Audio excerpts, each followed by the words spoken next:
Good day mga classmates! Today, I want to start with a moment. A very specific kind of moment. And I bet my entire playlist library that every single one of you has experienced this at least once. You're at work or at school or at a family gathering or in some group setting and a need comes up, a real need, something that needs to be done, and it needs to be done now. Maybe the team is behind on a deadline. Maybe someone collapsed and needs first aid. Maybe the event planner didn't show up and the program starts in 30 minutes. Maybe the church needs a volunteer and nobody's stepping up. And someone, your boss, your teacher, your pastor, your team leader, turns to you and says, "You do it." And your immediate reaction, it's not confidence, it's not excitement, it's pure undiluted panic. No, no, no. Me? No, no, no. You don't understand. I don't have enough. I don't have the skills. I don't have the resources. I don't have the experience. I don't have the time. I don't have the budget. I barely have enough for myself. How am I supposed to provide for this? Sound familiar? Because mga classmates, that reaction isn't just about work, projects, or surprise volunteer assignments. That reaction shows up in so many areas of our lives. When God nudges you to give and your bank account makes you laugh nervously, when someone asks for help and you feel like you barely have enough emotional energy to keep yourself together, when a ministry opportunity opens up and you look at your abilities and think, these people need a chef and I can barely cook rice without burning it. When life demands something from you and all you can see is how little you have, well, we live in a world that constantly measures sufficiency. Are you enough? Do you have enough? Is it enough? And the answer, more often than not, feels like a crushing, embarrassing, confidence-killing no. Not enough money, not enough talent, not enough education, not enough connections, not enough time, not enough faith, not enough anything. And so, we hold back. We pull away. We say, sorry, I can't. I don't have enough. And we genuinely believe it.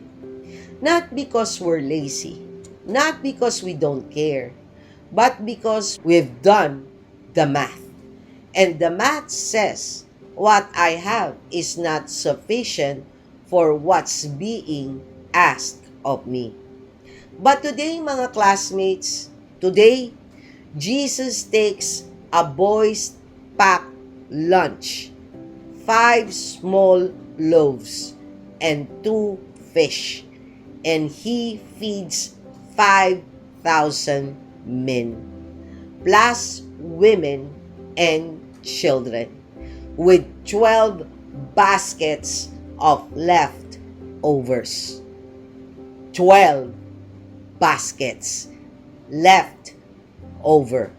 Not barely enough, not just enough, more than enough.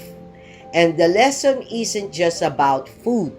It's about what happens when you stop calculating your insufficiency and start surrendering your inadequacy to the one who specializes in turning not enough into more than you can carry. This is one of the most famous miracles in the Bible. The only miracle besides the resurrection that appears in all four Gospels: Matthew, Mark, Luke, and John all record it. That should tell you something about its importance. And today, we're going to see it through Luke's unique lens. If this is speaking to you already, mga classmates, we haven't even opened the text yet. Do me a favor right now. Click that like button. Subscribe to Pulot Aral if you haven't yet. Smash that notification bell so you won't never miss an episode. And share this video. Think about someone who keeps saying, I don't have enough. Someone who feels too small, too broke, too unqualified, too empty to make a difference. Send them this link. Let's keep building this Bible reading and reflection community. This is where we get to know God, encourage each other, and actually read the Word together. And mga classmates, if you haven't checked out our Matthew's Gospel or Mark's Gospel playlist, both have their own telling of this miracle with details Luke doesn't include. Matthew's version, Matthew 14 verses 13 to 21, and Mark's version, Mark 6 verses 30 to 44, add layers that enrich what we're studying today. All playlists are in the description below. In addition, stay until the end, mga classmates. I have a discussion question that's going to be personal and practical, and I am hoping to read your answer in the comments. Don't skip it. All right. 5 loaves, 2 fish, 5,000 hungry people, and a God who does math differently than we do. Mga classmates, this is Doc Jean. Welcome to Pulot Aral. Let's dive in.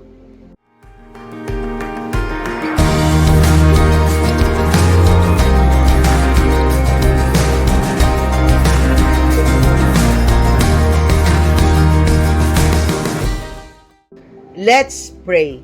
Lord God, today we come to you, one of the most well-known miracles in the entire Bible. And because it is so well-known, the danger is that we've heard it so many times, we've stopped being amazed by it. So Holy Spirit, make it new today. Strip away the familiarity, help us see this story with fresh eyes. And Lord, for anyone watching today who feels like they don't have enough resources, enough abilities, enough faith, enough anything, meet them in this passage. Show them that what they have in their hearts right now, surrendered to you, is more than sufficient. You're the God who multiplies. So multiply your word in our hearts today. In Jesus' name, amen. Today we're reading from the Gospel of Luke chapter 9 verses 10 through 17 from the English Standard Version or ESV. 8 verses And mga classmates, this is arguably one of the top 5 most recognizable stories in all of scriptures. You probably heard it in a Sunday school or services. You've seen it in movies. You might even think you know it already. But I'm betting that by the end of today's episode, you'll see at least 3 things in this passage you've never noticed before. Mga classmates, let's open the Word. Let's read. Jesus feeds the 5,000. On their return, the apostles told him all that they had done, and he took them and withdrew apart to a town called Bethsaida. When the crowds learned it, they followed him, and he welcomed them and spoke to them of the kingdom of God and cured those who had need of healing. Now the day began to wear away, and the 12 came and said to him, "Send the crowd away to go into the surrounding villages and countryside to find lodging and get provisions, for we are here in a desolate place." But he said to them, "You give them something to eat." They said, "We have no more than 5 loaves and 2 fish. Unless we are to go and buy food for all these people." For there were about 5,000 men. And he said to his disciples, "Have them sit down in groups of about 50 each." And they did so, and had them all sit down. And taking the 5 loaves and the 2 fish, he looked up to heaven and said a blessing over them. Then he broke the loaves and gave them to the disciples to set before the crowd. And they all ate and were satisfied. And what was left over was picked up 12 baskets of broken pieces. Luke 9 verses 10 to 17, general overview and context. Mga classmates, let's set the scene, because the context leading into this miracle matters as much as the miracle itself. The setup. Why they withdrew. This is on verse 10. On their return, the apostles told him all that they had done, and he took them and withdrew apart to a town called Bethsaida. Mga classmates, on their return. Return from where? From the mission we covered in Luke 9 verses 1 to 6? 2 episodes ago, Jesus had sent the 12 out with power and authority to preach the kingdom of God and heal. And now they're back. They're reporting in, debriefing, sharing everything that happened, the healing, the exorcism, the responses, the rejections. And notice, Luke now calls them apostles for only the second time in his gospel. The first was on Luke 6 verse 13. And if you have not been with me on Luke 6 Bible study and reflections, please check them out, mga classmates, and check how you can access it through the playlist of Luke. Okay? They've been called disciples up to this point. But having now completed their first mission, Luke uses the title that reflects their new role, sent ones who have been sent and returned. Jesus takes them and withdrew apart. The Greek word is hupokoresen. He retreated, pulled back, found a quiet place. Why? Mark 6 verse 31 gives us the reason Luke doesn't. And he said to them, "Come away by yourselves to a desolate place and rest a while. For many were coming and going, and they had no leisure even to eat." They were exhausted. The ministry had been so intense they couldn't even eat. Jesus recognized their need for rest. For proper general overview, if you have not seen Mark 6 Bible reading and reflection, check them out, mga classmates, and find the time to read it or listen to it. Also, there's another factor Luke has just told us about. In the passage we covered last episode on Luke 9 verses 7 to 9, Herod Antipas has become aware of Jesus and is actively seeking to see him. Matthew 14 verse 13 directly connects the withdrawal to the news of John the Baptist's execution. Jesus may have been creating distance from Herod's territory not out of fear but out of strategic timing. It wasn't yet time for that confrontation. They withdrew to Bethsaida, a town on the northeastern shore of the Sea of Galilee. The name Bethsaida means house of fishing.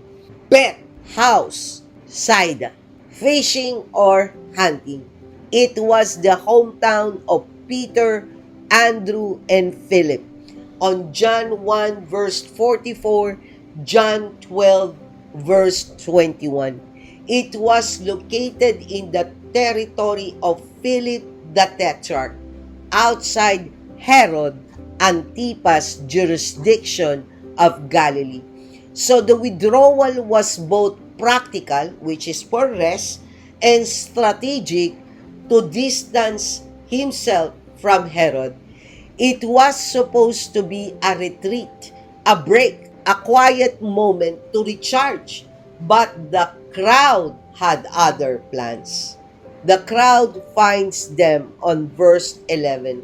When the crowds learned it, they followed him, and he welcomed them and spoke to them of the kingdom of God and cured those who had need of healing. Mga classmates, the retreat failed. The crowds found them. They tracked Jesus down. They followed on foot around the edge of the lake. Mark 6 verse 33 tells us the crowds actually arrived before Jesus did. They ran ahead and were waiting when he got there. And here's what gets me every time, mga classmates. Look at Jesus' response.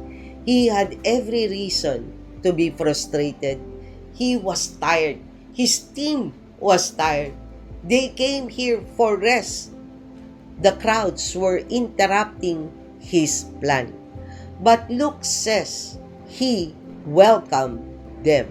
The Greek is apodexamenos. He received them warmly. He embraced their presence. No irritation. No, I'm off the clock. No, can't you see I'm on break? He looked at the crowd and felt compassion. Mark 6 verse 34 adds, he had compassion on them because they were like sheep without a shepherd. And he did two things. He spoke to them about the kingdom and he healed those who needed it. Word and deed. Same pattern. same Jesus, even on his day off. The disciples' practical problem on verse 12. Now the day began to wear away, and the 12 came and said to him, "Send the crowd away to go into the surrounding villages and countryside to find lodging and get provisions, for we are here in a desolate place." Mga classmates, the disciples were being practical.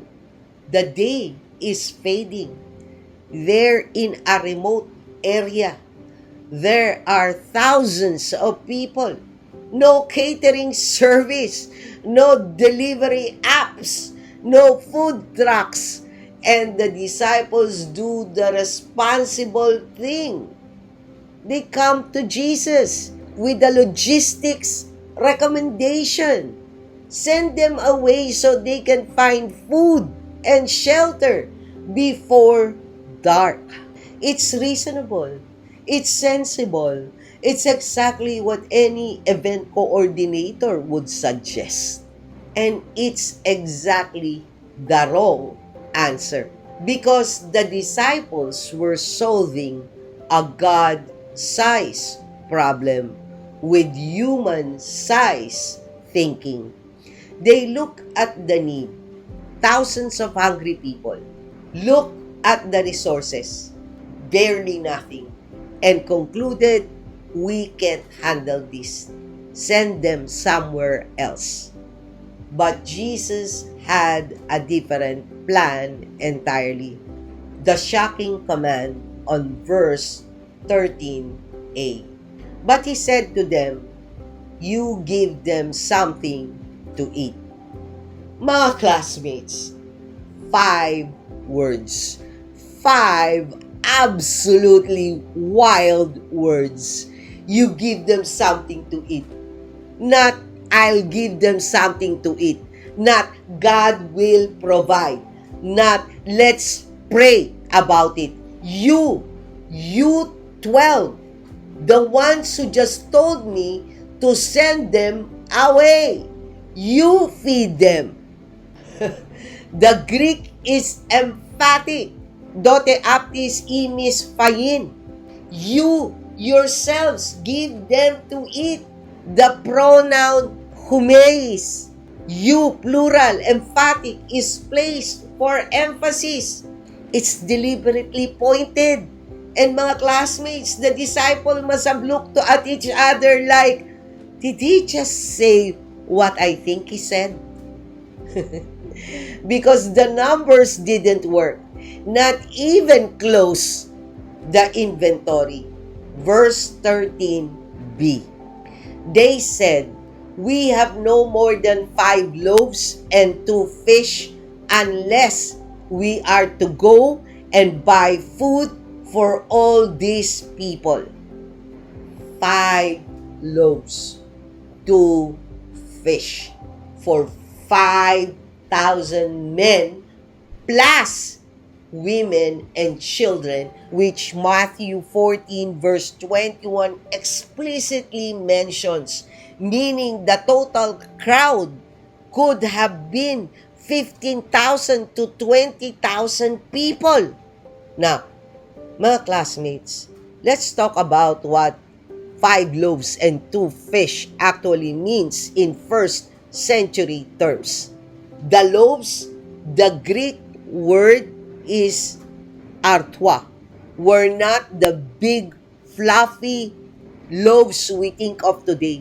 These were small, flat, round barley bread cakes, roughly the size of a large pita or a pancake. Barley bread was the bread of the poor. Wheat bread was for the wealthy. On John 6 verse 9 tells us the detail Luke doesn't. The 5 loaves and 2 fish came from a boy, a young child who had brought his lunch, barley loaves and a small dried or pickled fish. a working class child's packed meal. The fish, the Greek word ichthos, were likely small, dried, or salt preserved fish, commonly eaten with bread as a condiment. Think of it like the Filipino dried fish, tuyo side, not bangus size. Something you'd eat a small piece alongside your bread. So we're talking about a child's lunch that wouldn't even fully satisfy one adult, let alone around 15 to 20,000 people. And the disciples' response includes a slightly sarcastic edge, mga classmates. Unless we are to go and buy food for all these people.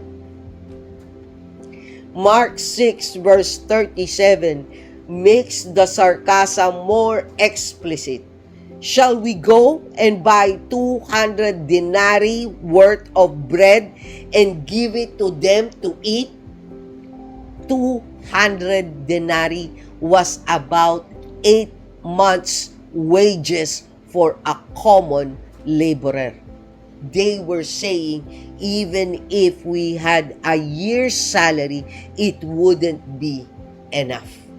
Here's a trivia, mga classmates. This is the only miracle besides the resurrection that appears in all 4 Gospels. Matthew 14 verses 13 to 21, Mark 6 verses 30 to 44, Luke 9 verses 10 to 17, and John 6 verses 1 to 14. When all 4 gospel writers independently include the same event, it signals something of extraordinary importance. The early church clearly considered this miracle foundational. And here's another trivia. Each gospel adds a unique detail. Matthew notes women and children were separate from the 5,000 count.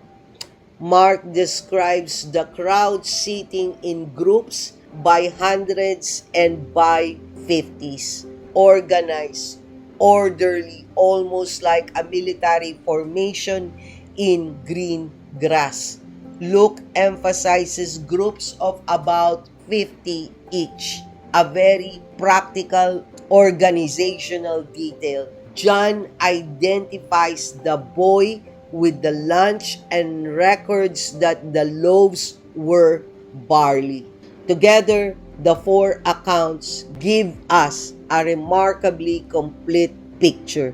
The miracle, verses 14 to 17. Verse 14 to 15, for there were about 5,000 men, and he said to his disciples, have them sit down in groups of about 50 each. And they did so, and had them all sit down. Jesus takes control. He organizes, he structures, he gives instructions. This isn't a chaotic throw food in the air spectacle. It's orderly. Groups of 50 seated, ready to receive. Mga classmates, there's something beautiful here about God's character. Even in a miracle, God is God of order. In 1 Corinthians 14 verse 33, God is not a God of confusion but of peace. He doesn't do chaos even when He's about to do something supernatural. He set things up in a practical, organized way. The miracle is extraordinary, but the process is structured. On verse 16, and taking the 5 loaves and the 2 fish, he looked up to heaven and said a blessing over them. Then he broke the loaves and gave them to the disciples to set before the crowd. Let's slow this down, mga classmates. 4 actions. 1. He took. Jesus received what was offered. He didn't despise the smallness of it. He didn't look at 5 loaves and say, "That's insulting.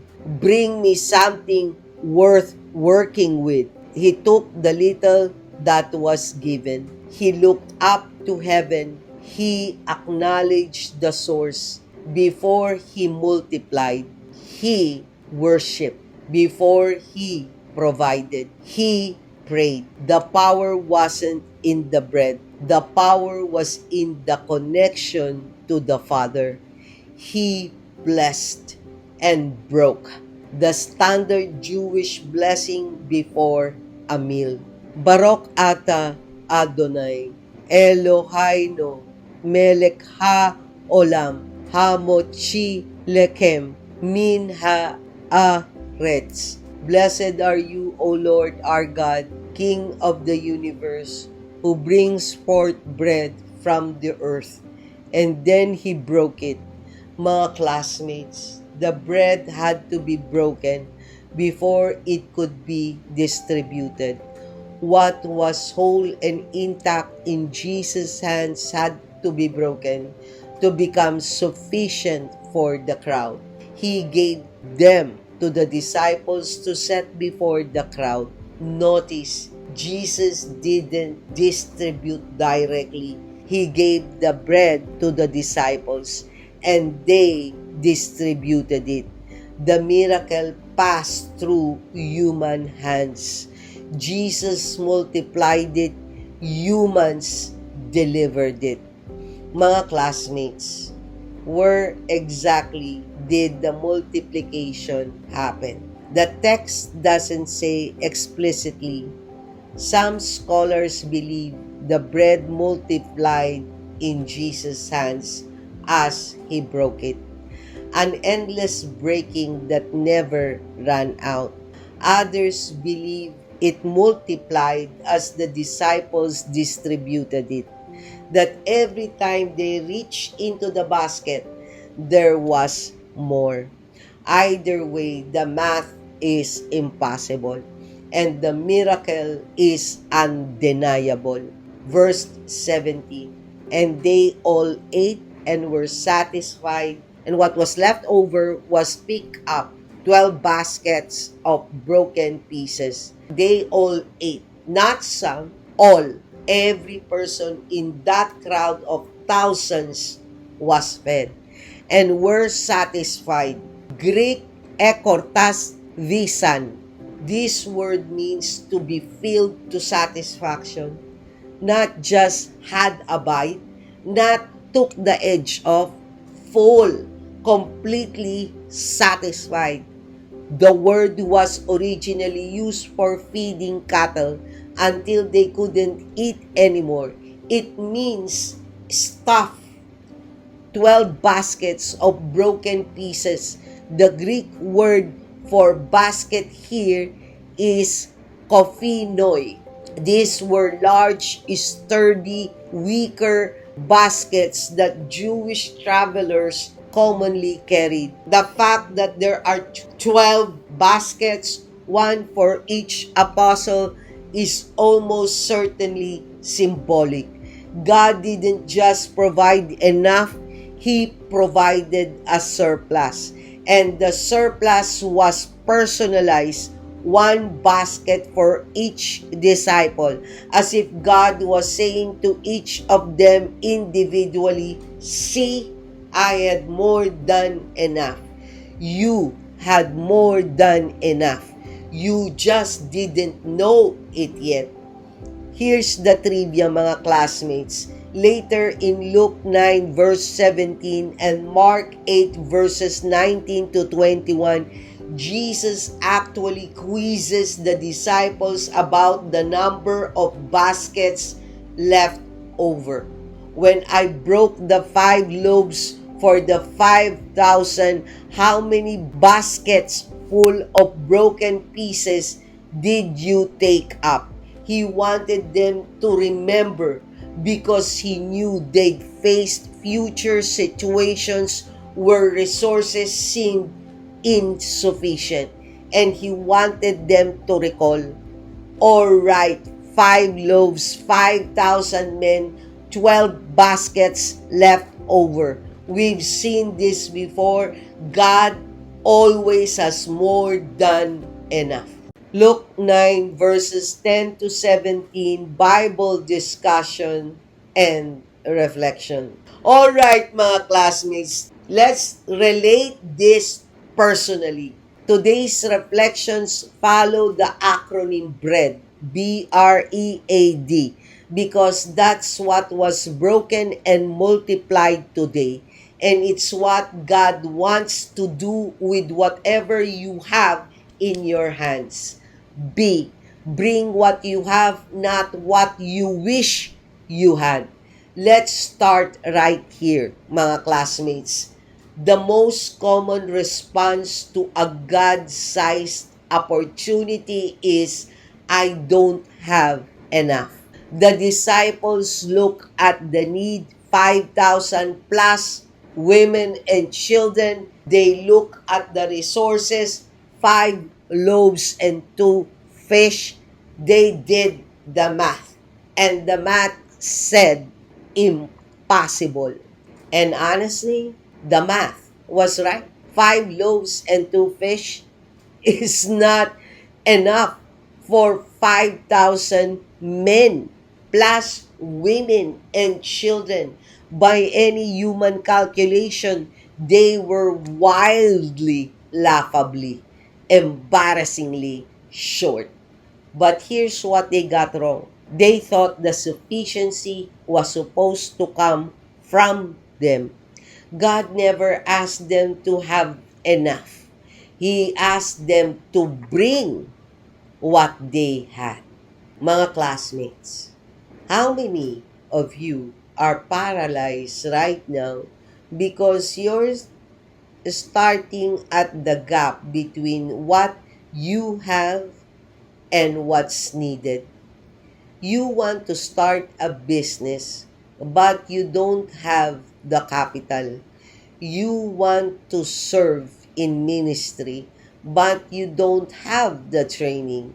You want to help someone, but you don't have the resources. You want to give, but your budget is already stretched thin. And so you do nothing because not enough feels like nothing at all. But God didn't ask for enough. He asked for what you have. The boy didn't bring a catering company. He brought his lunch. And that lunch in Jesus' hands fed a nation. Today, stop looking at what you don't have. Look at what you do have. Your one skill, your small savings, your little bit of time, your imperfect ability, your 5 loaves and 2 fish.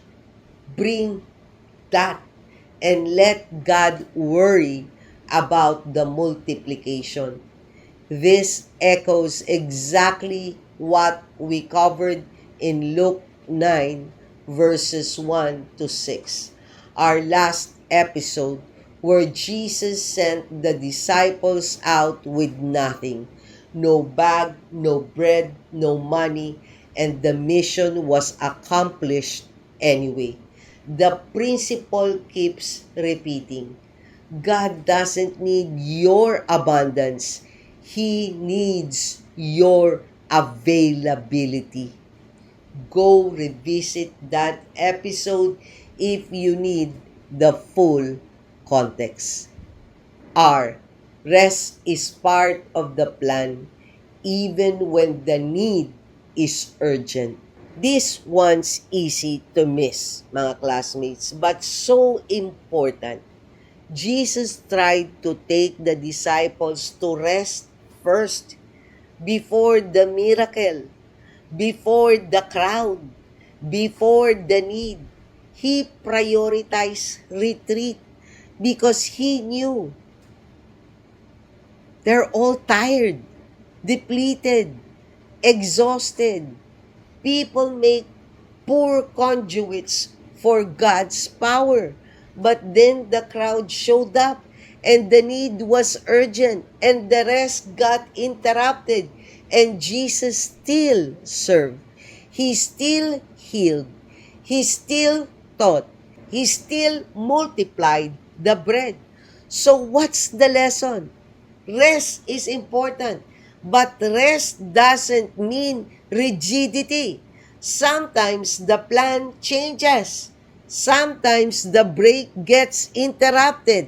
And sometimes God calls you to serve from a place of tiredness. But here's the key. Jesus served from a place of spiritual fullness. Even when he was physically tired, his power wasn't dependent on his sleep schedule. His compassion wasn't limited by his energy level because he was drawing from the Father, not from himself. Mga classmates, are you burning out because you're serving from your own reserves instead of from God's? Are you exhausted because you never pause? Or are you using "I need rest" as an excuse to avoid the assignment God is placing in front of you? The balance is both. Seek rest when you can and serve when you're cold, even if the timing isn't convenient. Let God supply the energy you don't have, the same way He supplied the bread they did not have. Mga classmates, I can relate to this because prior to my surrender to our Lord in November 2023, I had always been a perfectionist and a workaholic. And mind you, when I needed to prepare for my speaking engagements, I usually work on my lectures or slides in the wee hours of the morning. Even when I was still studying, I found that my brain worked best and my concentration was sharpest in the late evening until the early morning hours. So, imagine the passion I had when I first surrendered. I was trained to think and do my best in order to be accepted and appreciated.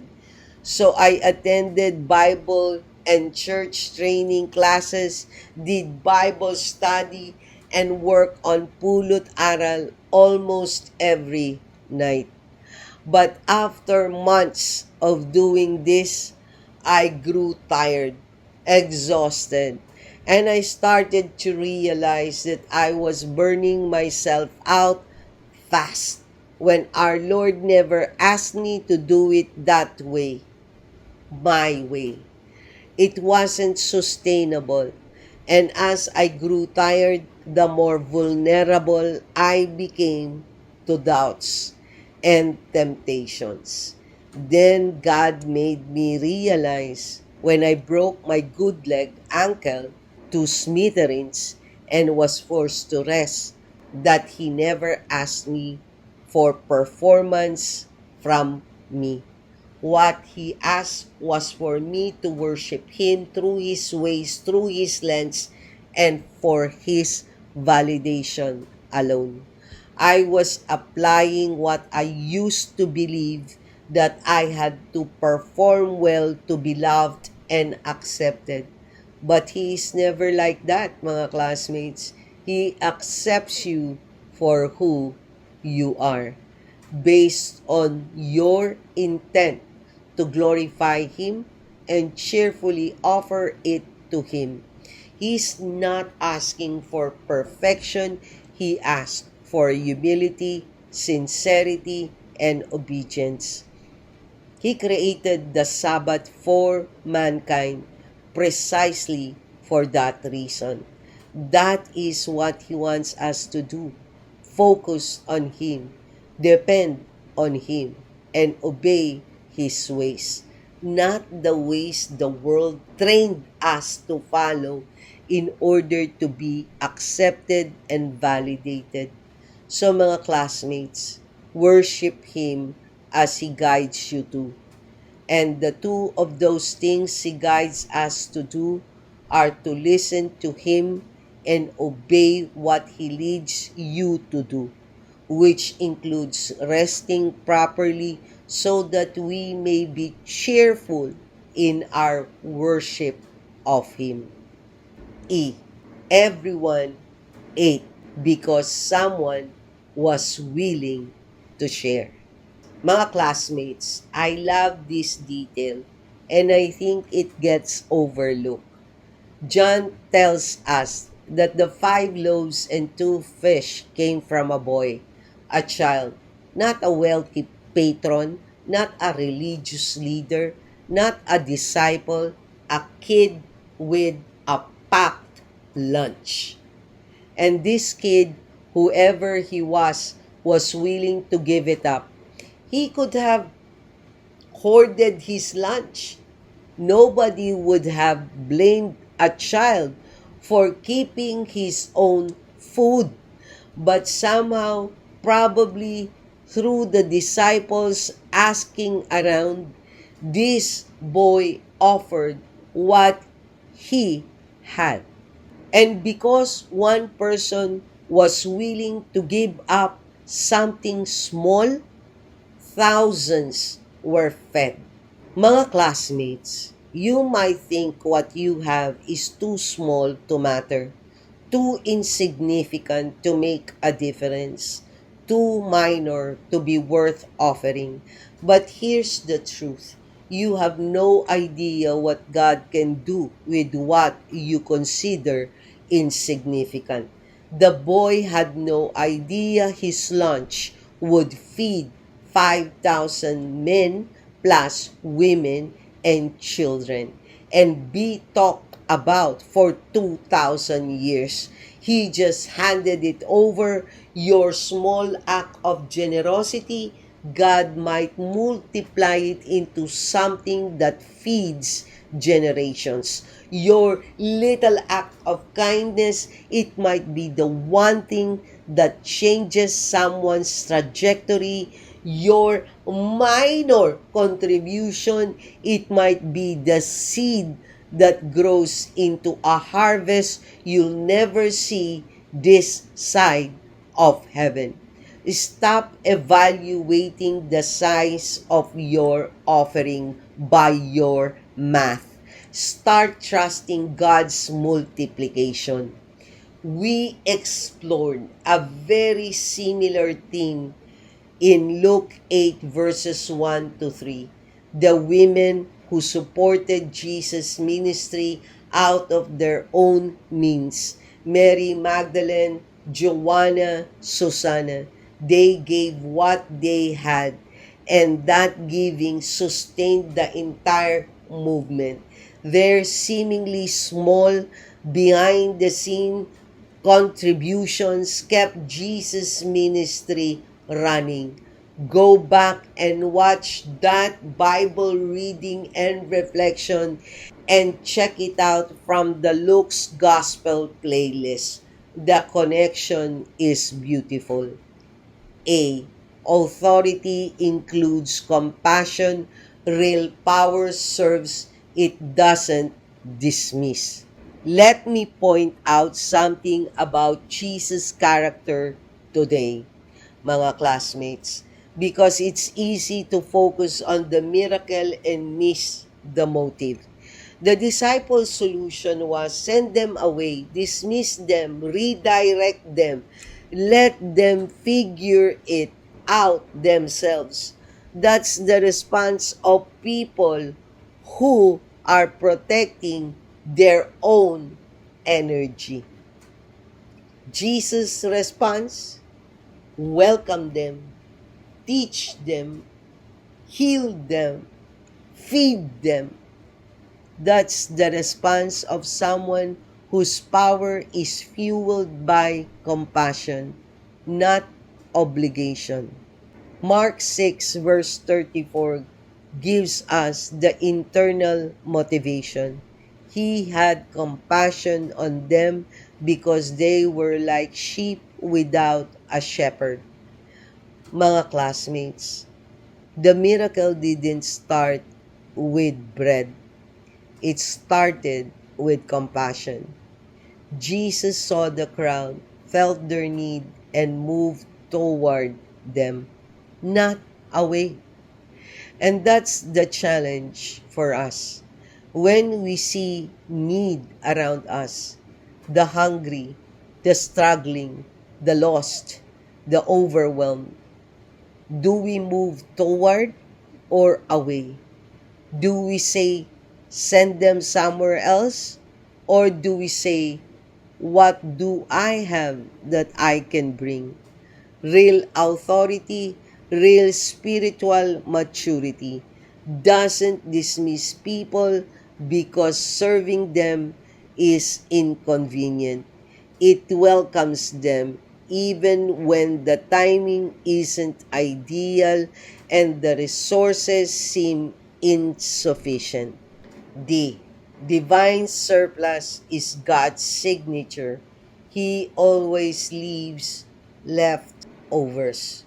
The last lesson today, mga classmates, and it's the one I want ringing in your ears. 12 baskets left over. 12, God didn't provide just enough. He provided an excess, a surplus, an overflow, more than was needed. And mga classmates, this is God's signature throughout Scripture. He didn't just part the Red Sea, He dried the ground beneath their feet. He didn't just give manna for one day, He gave it every morning for 40 years. He didn't just fill the widow's jar with oil, He filled every jar in the house until there were no more jars to fill. 2 Kings chapter 4 verses 1 to 7. He didn't just forgive our sin, He gives us grace upon grace. John 1 verse 16. God's economy runs on surplus, not scarcity. And those 12 baskets, one for each apostle, as if God was saying, not only did I feed the crowd, I fed you. You thought you didn't have enough to give? Here's your basket full of leftovers. You have more now than you did before you gave. That's the paradox of God's kingdom. You don't lose what you give to God, you gain more. Luke 6 verse 38, give and it will be given to you. Good measure, pressed down, shaken together, running over, will be put into your lap. We covered that verse earlier in our Luke's Gospel playlist, and it's alive in today's passage. So stop hoarding, mga classmates. Stop clutching your 5 loaves out of fear that if you give, you'll go without. God doesn't do barely enough. He does baskets of leftovers. He does overflowing provision. He does surplus. Give what you have and watch God hand you back more than you started with. All right, mga classmates, what a passage, what a miracle, what a God. Here's today's discussion question for the comment section below.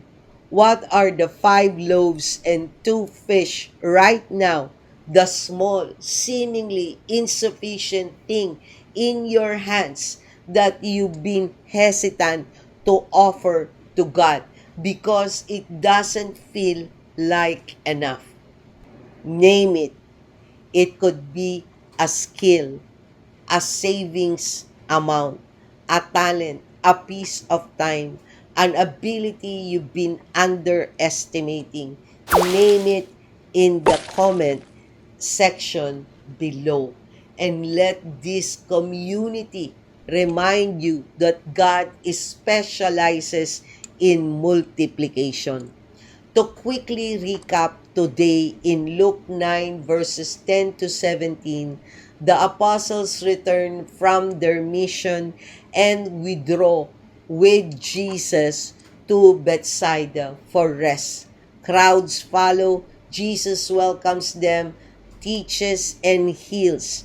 As evening approaches, the disciples suggest sending the crowd away to find food. Jesus says, you give them something to eat. They have only 5 loaves and 2 fish.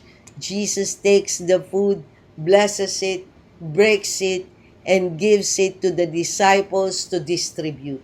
All 5,000 men plus women and children eat and are satisfied. 12 baskets of leftovers remain. The lesson, what you have in your hands is more than enough when it's placed in God's hands. Our BREAD bread lessons today. B, bring what you have, not what you wish you had. R, rest is part of the plan even when the need is urgent. E, everyone ate because someone was willing to share. A, authority includes compassion, real power serves. D, divine surplus is God's signature. He always leaves leftovers. And mga classmates, if you missed the last episode where we covered Luke 9 verses 7 to 9, Herod's guilty conscience and his perplexity about Jesus, go watch that after this. It provides the political backdrop for why Jesus withdrew in the first place. The links are in the description below. Mga classmates, thank you for joining me today for the Bible reading and reflection on Luke 9 verses 10 to 17. May God bless you all. Always stay safe and be healthy. This is Doc Jean. Bye!